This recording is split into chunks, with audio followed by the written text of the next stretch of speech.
Okay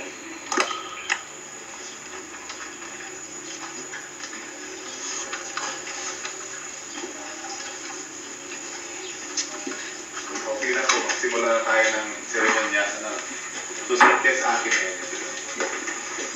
Sundan nyo na po pa.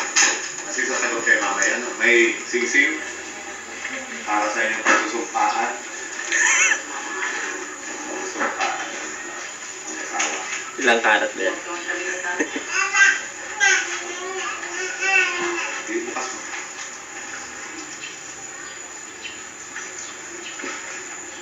Mamaya, sasagot kayo sa akin. Pag may tanong kayo, tanong sa akin. Hindi na naintindihan. Kasi kung papasok ka ng kontrata, ito ibig sabihin ng kasundo kayo. Tapos, ang masusunod na ang pag-asa. Pag kayo nakasal na, siyempre natural na, tingin pa na mag-aaway kayo. Mga bagay-bagay.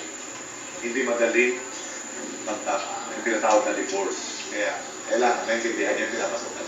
Kaya na, wala na tayo.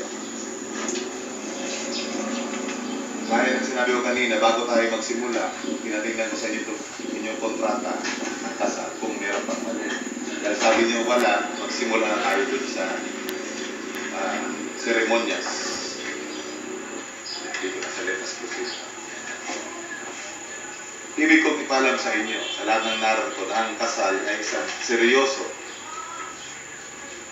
at masabi natin sagradong bagay. Dahil ang ating konstitusyon at ang ating mga batas ay nagsasabi na ang kasal ay hindi pwedeng ipawalang bahala at ito ay pang-permanente na pinapasukan ng dalawang nagmamahala at kinakailangan ng inyong pagpapasensya sa isa't isa upang ang inyong kasal ay maging matagumpay. Nakalagay sa Kodigo Pamilya na ang kasal ay isang espesyal na kontrata na panghabang panahon na pinapasukan ng nobyo at nobya na ito ay ayon sa batas na ang purpose o ang layunin ay ang pagsimula ng isang tinatawag na conjugal o bagong pamilya.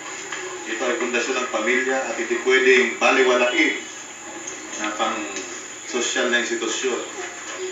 At ang mga konsekwensya nito at insidente na mangyari pagkatapos ng inyong kasal, ang masusunod ay ang batas at hindi subject to stipulation. Ibig sabihin, hindi pwedeng pagkasunduan maliban na yung tinatawag na marriage settlement. Ano pong ibig sabihin? Pag nag-away na kayo, hindi kayo pwede pumunta sa barangay, hindi na kami kasal, makapakasal na